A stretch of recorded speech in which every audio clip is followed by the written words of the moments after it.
ఇంత పెద్ద కాలనీ ఈడ కట్టి అనేక మౌలిక వసతులతో ఇబ్బంది పడ్డ కారణంగా అనేక మంది కుటుంబ సభ్యులు అనేక ఇబ్బందులు పడుతున్నారని గౌరవ స్థానిక మంత్రివర్యులు దామన్న మిగతా మిత్రులు అనేక సార్లు చెప్పిన దాని సందర్భంగా ప్రత్యేకంగా ఈ రోజు ఇక్కడికి వచ్చి స్థానిక సమస్యలను ప్రత్యేకంగా ఇని ఆ సమస్యల పరిష్కారం కనుగొనడంతో పాటు మౌలిక వసతుల్లో భాగంగా విద్య వైద్యం ఈ రెండిటికి పెద్దపేట వేసే ఈ ప్రభుత్వం విద్యాశాఖ గౌరవ ముఖ్యమంత్రి గారి దగ్గర ఉంది. వారు కూడా పూర్తిగా స్వేచ్ఛగా గౌరవ దామన్నకి నాకు స్పష్టంగా చెప్పడం జరిగింది. అంత పెద్ద కాలనీ ఆడున్నప్పుడు అక్కడ నివసించే ప్రజలకు ఉండే ఇబ్బందులు విద్య పట్ల చిన్న ఇబ్బంది కూడా రాకుండా ఉండే విధంగా అన్ని వసతులు ఎలా ఏర్పాటు చేస్తారో క్లియర్ గా ఇన్స్ట్రక్షన్స్ అధికారులకు ఇచ్చి వాటన్నిటినీ శాంక్షన్ చెప్పమని చెప్పడం జరిగింది. ఈ లోపే గౌరవ కలెక్టర్ గారు చెప్పారు, దాతలు వాళ్ళ సిఎస్ఆర్ ఫండ్స్ నుంచి విఎస్టి యాజమాన్యం వాళ్ళ సిఎస్ఆర్ ఫండ్స్ ఇచ్చినందుకు రాష్ట్ర ప్రభుత్వ పక్షాన నా పక్షాన మనస్ఫూర్తిగా యాజమాన్యాన్ని అభినందిస్తూ విద్యతో పట్ల వైద్యంలో కూడా ఈ ప్రభుత్వం వైద్య శాఖ ఎక్కడో లేదు. వైద్య శాఖ మీకు ఆనుకొని ఉన్న ఇదే జిల్లాలో గౌరవ మంత్రివర్యులు ఉన్నారు. మా ఆడబిడ్డ ఇందాక అడిగినట్లు అంబులెన్స్ గాని హాస్పిటల్ గాని వైద్యానికి సంబంధించిన మందులు గాని సిబ్బంది గాని ఇతరత్ర తన సొంత జిల్లా అయినా తన పుట్టి పెరిగిన జిల్లా అయినా ఇక్కడ అన్ని సకల సౌకర్యాలు అన్న మాట్లాడేటప్పుడు మీకు ఆ వరాలన్నీ కూడా ఇమీడియట్లీ గా ఇస్తాడని కూడా ఈ వేదిక మీద నుంచి మీకు తెలుపుతున్నాను. ఈ ప్రభుత్వానికి ఒక చిత్తశుద్ధి ఉంది. విద్యకి వైద్యానికి సామాన్య ప్రజలు ఎక్కడా ఇబ్బంది పడద్దని, ఎన్ని ఇబ్బందులున్నా ఎన్ని కష్టాలున్నా రాష్ట్ర ఆర్థిక పరిస్థితి అనేక ఒడదొడుగులున్నా వాటన్నిటినీ అధిగమించి విద్యకి వైద్యకి సామాన్య ప్రజలు రాష్ట్ర వ్యాప్తంతో పాటు మన కొల్లూరు కాలనీలో నివసించే వాళ్ళు కూడా ఇబ్బంది పడొద్దన్నది ప్రభుత్వానికి చిత్తశుద్ధి ఉంది. అంత క్లారిటీగా గౌరవ ముఖ్యమంత్రి రేవంత్ రెడ్డి గారు కూడా చెప్పడం జరిగింది. అంతేకాదు ఇక మిగిలిన రేషన్ కి సంబంధించింది చెప్పారు. ఇందాకనే అధికారులు చెప్పాను. గౌరవ ఉత్తమ్ కుమార్ రెడ్డి గారు కూడా ఇప్పుడే మళ్ళీ ఫోన్ చేసి మాట్లాడారు. ఎప్పుడంటే అప్పుడు నేను ఇంకా 15వ తారీఖు అన్నాను. 15వ తారీఖు కూడా అవసరం లేదు కలెక్టర్ గారు. 10వ తారీఖు నుంచే రేషన్ బియ్యమా కానీ రేషన్ ప్రభుత్వం ఇచ్చే రేషన్ నా ఆడబిడ్డలు పెద్దోళ్ళు తినే సన్న బియ్యాన్ని ఇచ్చే ఈ ప్రభుత్వం రేషన్ బియ్యం సన్న బియ్యం మీ ఇళ్ల దగ్గరే ఇక్కడే ఇవ్వటం జరుగుద్ది. దాన్ని ఈ నెల 10వ తారీఖు నుంచే కూడా ఇస్తారని కూడా తెలుపుతున్నాను. ఇంకా 1-2 విషయాలు అడిగారు. ఒక పోలీస్ స్టేషన్ కావాలని అడిగారు. తప్పకుండా ఇమీడియట్లీగా ఇవాళ 3వ తారీఖు 10వ తారీఖు లోపే ఇక్కడ ముందు అర్జెంట్ గా అవుట్ పోలీస్ స్టేషన్ ఒకటిని ఏర్పాటు చేయమని అధికారులకు ఆదేశించడం జరిగింది.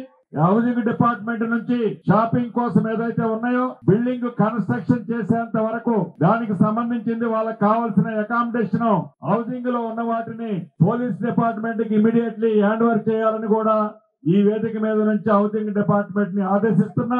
పోలీస్ డిపార్ట్మెంట్ కూడా 10వ తారీఖు నుంచి ఇమీడియట్లీగా అవుట్ పోలీస్ స్టేషన్ ఒకటి స్టార్ట్ చేయాలని కూడా తెలుపుతున్నాం. అంతేకాదు స్ట్రీట్ లైట్లకు సంబంధించింది కానీ ఇంకా సీసీ కెమెరాలకు సంబంధించింది కూడా చెప్పడం జరుగుతుంది. గౌరవ పోలీస్ అధికారులు కూడా సీసీ కెమెరాలకు సంబంధించింది ఏందో కలెక్టర్ గారు మీరు కూడా ఎంక్వైరీ చేసి దాన్ని తప్పకుండా సీసీ కెమెరాలు కూడా పనిచేసే విధంగా ఎమ్మటే చర్యలు చేపట్టండి. ఫేజ్ 1 ఫేజ్ 2 కు సంబంధించిన కాంపౌండ్ వాళ్ళు సంబంధించిన అంశం గతంలో టెండర్ అయి క్యాన్సిల్ అయిందని చెప్పడం జరిగింది. రాబోయే కొద్ది రోజుల్లోనే ఫేజ్ 1 ఫేజ్ 2 కి మొత్తం చుట్టూ కాంపౌండ్ వాళ్ళకి సంబంధించిన అంశం కూడా చేపట్టడం జరుగుతుందని ఈ వేదిక మీద నుంచి ఈ కాలనీలో నివసించే కుటుంబ సభ్యులకు తెలియజేస్తున్నాను. దీంతో పాటు అదనంగా ఇంకా 1-2 విషయాలు అడిగారు. టెంపుల్ కు సంబంధించిన ల్యాండ్ గురించి గౌరవ కలెక్టర్ గారికి చెప్పాను. రేపు ఉదయమే దానికి సంబంధించిన సమస్యను కూడా గౌరవ కలెక్టర్ గారు పరిష్కరించి లిఖిత పూర్వకంగా మీకు వాటిని ఆదేశాలు ఇవ్వటం కూడా జరుగుద్ది. శ్మశాన వాటికి సంబంధించిన అంశంలో కూడా ఏవైతే ఇంతకు ముందే శంకుస్థాపన చేశాం వాటికి కావాల్సిన ఇంకా అదనంగా నిధులు కావాల్సి వస్తే ఆ నిధులను కూడా ఇచ్చే దాంట్లో ఈ ప్రభుత్వం వెనకడుగు వేయదని కూడా ఈ వేదిక మీద నుంచి మీకు తెలియజేస్తున్నాను. చివరగా నా కుటుంబ సభ్యులైన ఈ కాలనీ వాసుల్ని ఒక్క విషయం కోరదలుచుకున్నాను. ప్రధానంగా ఇంత పెద్ద కాలనీ వివిధ ప్రాంతాల నుంచి వచ్చే నివసించినప్పుడు చిన్న చిన్న సమస్యలు వస్తుంటాయి. ఒక తండ్రికి ఒక కుటుంబంలో 3 పిల్లలుంటే ఆ 3 పిల్లల మధ్యలోనే చిన్న చిన్న భేదాభిప్రాయాలు వస్తాయి రావటం సర్వసాధారణం. అదే విధంగా వివిధ ప్రాంతాల నుంచి వచ్చి నివసించేటప్పుడు ఎప్పుడు చిన్న చిన్న విషయాలు వస్తుంటాయి. వాటిని పరిష్కారం కావాలన్నా మీరు నివసించే టవరు భవిష్యత్తులో మరింత మెయింటెనెన్స్ కావాలన్నా మీరు ఒక కమిటీ అనేది అవసరం ఉంది. ఆ కమిటీ సొసైటీకి సంబంధించినది. డిలే మీ ద్వారా అవుతుందని అధికారిని పిలిచి డీసీఓని పిలిచి అడిగితే చెప్తున్నారు. నేను డీసీఓని ఆదేశించాను. గౌరవ మంత్రివర్యులు తుమ్మల నాగేశ్వరరావు గారితో రాత్రి చెప్పాం. అధికారులకు చెప్పారు. ప్రభుత్వం మీరు 10 రోజుల్లో అన్ని సొసైటీలు ఏర్పరచుకుంటే ప్రభుత్వం దాన్ని పూర్తి చేయడానికి సిద్ధంగా ఉంది. మీరు సొసైటీలు ఏర్పరచుకున్నట్లయితే మీ కష్టాలు నష్టాలు ఆ కమిటీ వాటిని పరిష్కరించే అవకాశం ఉంది. డీసీఓ గారు చెప్పిన దాన్ని బట్టి ఇప్పటికే ప్రత్యేకంగా 18-19 మంది అధికారుల్ని ఇక్కడ పంపించి ఇక్కడ ఉంటున్నారు. వాళ్ళ ద్వారా ఈ నెలాఖరు లోపు చేస్తామని అంటున్నారు. కానీ నెలాఖరు దాకా అవసరం లేదు. మీరందరూ సహకరిస్తే వీలైనంత తొందరలో మీ అన్ని టవర్లకు సంబంధించిన కమిటీలు సొసైటీ కమిటీలు అఫీషియల్ గా గవర్నమెంట్ ఏర్పాటు చేయడానికి సిద్ధంగా ఉందని ఈ వేదిక ద్వారా నా కుటుంబ సభ్యులందరికీ తెలియజేస్తున్నాను. ఇంకా ఏదైనా చిన్న చిన్న అంశాలుంటే మీకు మంచి కలెక్టర్ గారు ఇక్కడ ఉన్నారు. తను గతంలో వరంగల్లో పనిచేశారు. వరంగల్లో పనిచేసినప్పుడు వారు చేసే పనితనాన్ని చూసి ఈ సంగారెడ్డికి దావన్న గట్టికి తీసుకొచ్చుకొని ఇక్కడ కూర్చోబెట్టుకున్నారు.